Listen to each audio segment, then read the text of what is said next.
space, the final frontier. These are the voyages of the Starship Enterprise.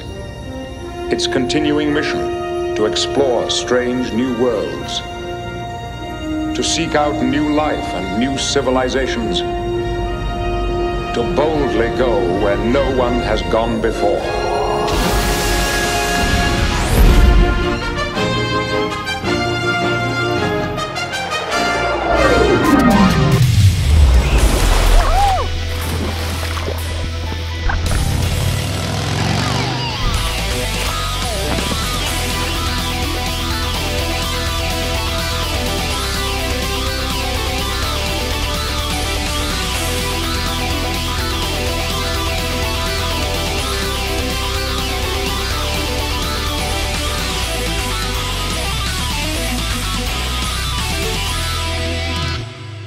Стигнах късно през нощта, толкова късно, защото закъснях на полета и хванах последния влак. В последния момент, разбира се. В момента търсих хотела с някакво такси. Сега този човек караше безумно просто и движението обратно.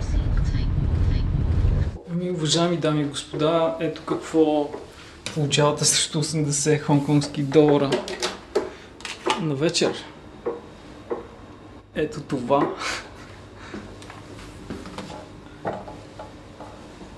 Това е стаята ми. Доста е голяма в сравнение с мравка, примерно.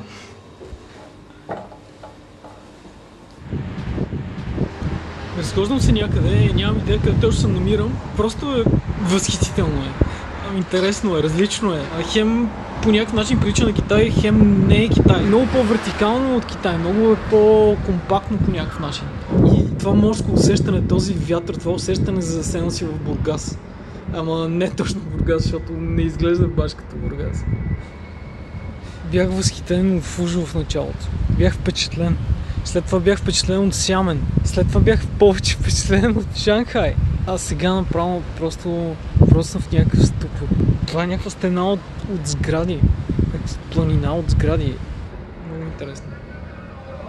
Ето, примерно сега е някъде към 2 часа през нощта. Обаче аз се обикалям и търся някакви нови места, забивам се, загубвам се. Защото аз по този начин правя две неща. Първо, научавам къде съм. И второ, преборвам това и желание за сигурност по някакъв начин. Все едно стигаш някъде, искаш да си стоиш в хотела, нали, да си починеш малко и така нататък, обаче това почиване и това оставане някъде, то има инерция и след това тръгването ти е по-трудно. И затова човека не трябва да спирам и трябва да се пушва малко повече според мен. Същото нещо, което правих в Фужо, аз цели нощи обикалях там по някакви чукари, въобще не знаех къде се намирам и беше супер интересно и готино. Гледайте, например, тази класическа тъмна алея. В Хонконг, между другото, е доста мръсно по принцип. Както и е мазен пода, както обикновено. Навсякъде в Азия имам чувство, че пода е мазен. Не знам защо. И е 2 часа и половина сутринта, примерно. Е сега момента Батман да скочи от някъде горе и да се приземи. Вау, просто какво невероятно място. С колко различно усещане от това, с което всички сме свикнали. Изглежда потресаващо. Събудих се и първото нещо, което правя е да отида към острова, където е Хонконг. Защото той е разделен на 2 части, доколкото мога да преценя в момента. И фащам някакъв ферибот в последния момент.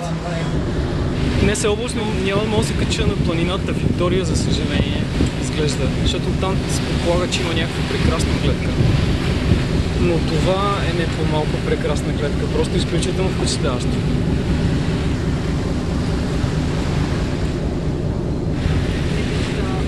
Ако се чуете с какъв телефон снимам, ето рекламата.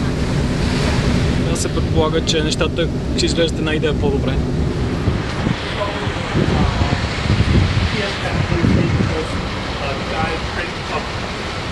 А вие знаехте ли, че може да съществува скеле от бамбук?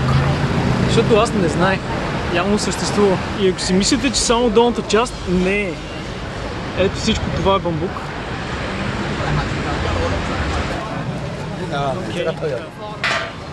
Не мога да мина от тук заради дракона, защото някакъв дракон се формира в момента. Сглобяват го.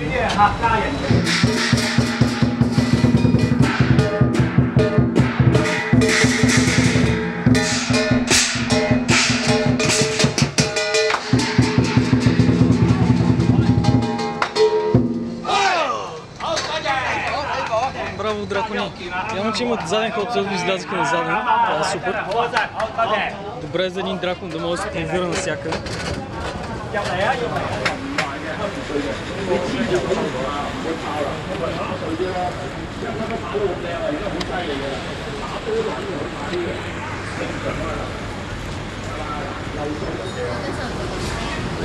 Влага във въздуха, всичко мирише на престояли джапанки, може би точното описание на миризмата във въздуха. И навсякъде се продава месо, риба на улиците. Да, много интересно.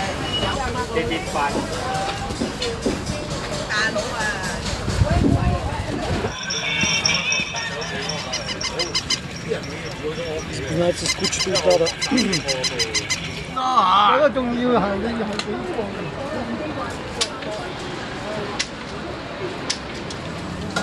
Време е да хапна нещо. Тук няма много място дори в самите ресторанти. Това, доколкото разбирам, са някакви пелмени с кариди или нещо такова в тях.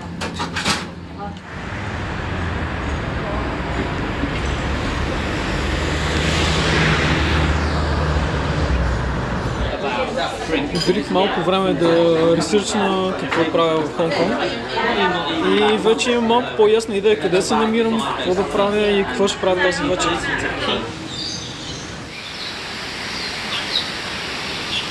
Това не знам как се нарича на български. Цяло едно доста голямо място, което е защитено с тези мрежи, за да не могат птиците да отлетят някъде. И всъщност са пълно с най-различни видове птици. Ето това може би се стори ужасно интересно. Най-обикновени гълъби може да видим тук, например. Аз си го обяснявам по този начин. Примерно, за тях това са екзотични птици, докато сигурно при тях по улиците живеят някакви папагали и такива интересни животни. И всъщност в логическата градина имат неща като гълъби, примерно връбчета и такива неща. Има дори и модели на фламингота. Мислех, че са модерни само в Щатите, но явно, че и в Хонг-Конг.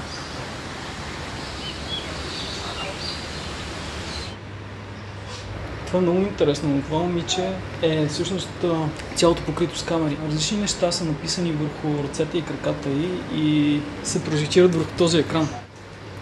I suppose it's very postmodern to filming yourself.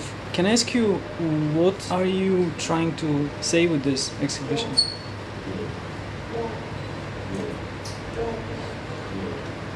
Apparently I can't. И предположението ми е, че става въпрос за това, което правим с себе си и с интернет. Дори и този видеоблог, който правя в момента. Целите ни животи по някакъв начин са изложени пред всички. И може би това е част от нашето порастване всъщност. Да бъдем открити по някакъв начин. Но пък от друга страна това ни прави и затворени. От това, което показваме, доколко то е истинско и доколко не е. И това важи и за мен с пълна сила, разбира се.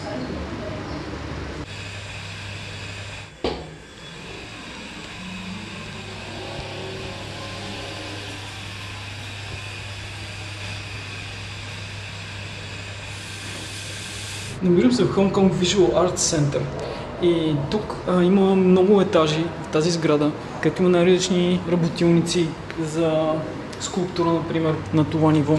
За съжаление нямам никаква идея как се запиша на някакви курсове, а и мисля, че нямам време, че бих го направил с удоволствие. Защото колко е яка идеята да има цяла сграда като мол, която е посветена на култура и изкуство. И колко по-яко от това може да бъде? В смисъл, това е великолепно. Защо ние нямаме това нещо? So basically, by a very lucky coincidence, I met Marianne in the elevator, and she's working here in this studio, and she's showing me around. And thank you very much. It's so great to meet you. And you've been here for 35 years in Hong Kong. Right, yeah. Marianne is an artist, and she's doing amazing work, and she's working with graphics. So she's been showing me how to do this. It's basically a relatively new way to do this, right? Because the other one is with etching, with acid and stuff. This is photopolymer. Basically, these are the tests that you're doing for test plates. Test plates to see what time, how long in the exposure unit for the aquatint screen and for the artwork. Those are amazing. This has a wonderful texture and feel to it. I'm so excited about this place because basically it has a lot of studios. Can you tell me a little bit about it? You said that not a lot of artists actually come here to work, and it's basically... Yeah, I've been working here for about a year, and yeah, not that many artists come here, but it's a fantastic resource, and it's government subsidized. Yeah. So it's not expensive, and there are printmaking studios, sculpture, ceramics, painting. You have all the tools available here to do whatever you're doing. Like, this is the printing studio, and you showed me the sculpture and the metalworks. So this place is amazing, and as I just said, now I cannot decide if I want to see Hong Kong and explore it, or do I want to just come here and do something. Това беше фантастично. До сега се разхождахме заедно с Мериан. Е много интересен човек. 35 години в Хонг Конг. Живее на остров, който е тук наблизо, и ме покани в къщата си, която е на острова, в неделя, а днеска е петък. И така сигурно ще отида да видя и ще бъде страхотно. Просто много ми е интересно, изключително. Сега пък се озовах в PMQ, така нареченото, което е пълно с галерии и разни дизайнерски неща. Има изключително много красиви, интересни предмети, какво ли не.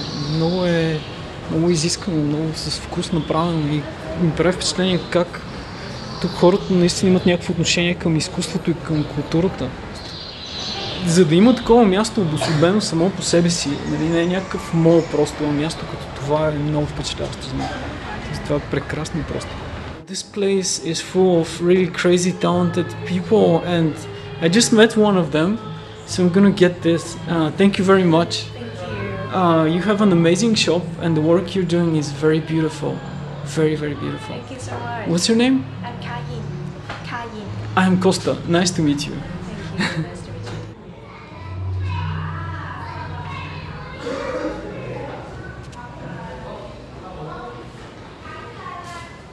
Честно казано, мислих си, че 4 дена са предостатъчно, обаче сега мисля, че изобщо няма да ми стигнат. Аз въобще не знам какво искам да направя. Първо, има толкова много неща за правене, толкова много места за виждане, и в общи линии, като се организирам още малко по-добре, може и да успея да видя част от тях, но определено искам да се върна тук вече.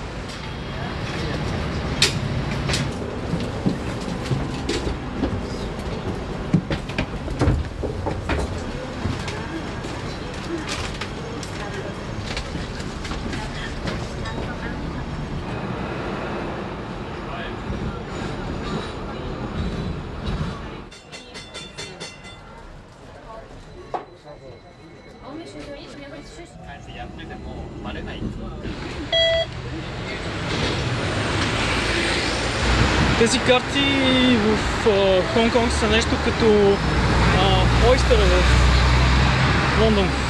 В общи линии купуваш си картата и след това можеш да си плащаш много неща с нея. Включително и някакви неща в магазините можеш да купуваш нея. Прави впечатление колко е жив Хонг Конг. Просто е едно гъмжащо място от живот. При малко дочух някакъв разговор, че всъщност хората директно след работа се изсипват в баровете, и мисля след малко може би да отида да проверя и аз нещо такова.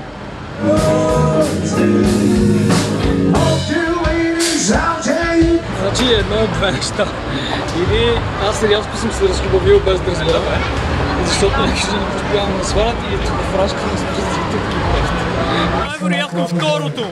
Те пичове са много готини, обаче за съжаление никъде няма хеви метал. Има само някаква така мека рок музика. Окей, това е втора певица в този град, която е по Анцо.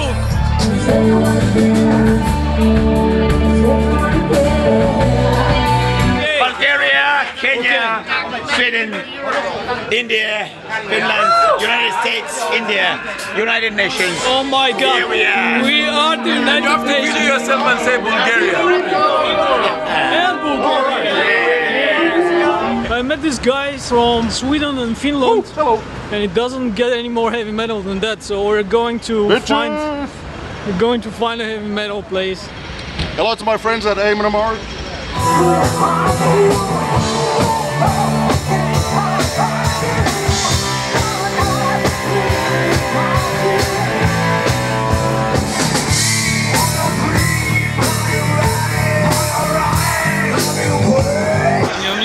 как успях да фана последното метро, обаче по някакъв начин не успях. Което е супер, защото ще мога да се прехвърля от другата страна на пристанището. За да мога да се пребера вкъщи и днеска си почина. Дам сметка, че съм ял също нещо хонконгско в Фуджоу, но изобщо нямаше този вкус и е нещо невероятно, въпреки обстановката, която е неописуемо интересна. Нещо доста странно се случи, не знам дали всъщност трябва да говоря за това или не, но вървя си по улицата и виждам едно момиче, което е доста пияно. В смисъл, прибира се очевидно или там нещо, котушка се наляво надясно, движи се в някаква определена посока. И има 3 момчета така доста едри, които едното тръгва след нея. И другите нещо се захилват, нещо си споделят, говорят си и тръгват и те. И аз съответно, нали, като тръгнаха да пресичат за това след нея, ги спрях и викам, момчета, нали, какво става, къде отиват? What the fuck? Гледам ги и питам, какво става? В смисъл, защо тръгвате след нея, нали? Те такива. Ами, отиваме да търсим нещо за ядене. Аз понеже отивам, аз да търся нещо за ядене. То се опитам да продаде наркотици, разбира се. Викам, отивам и аз да търся нещо за ядене, така че лата ви покажа едно много готино място, което ядах вчера. И тръгваме всички заедно, при което е доста awkward, защото си говорим по пътя. Те изглеждат някакви нормални, от Индонезия и така нататък. И цялото нещо беше доста awkward, защото аз ги заведах там на това място и там се разбрехме. И въобще не знам, може би аз не съм разбрал какво се е случило, но да, това е което стана.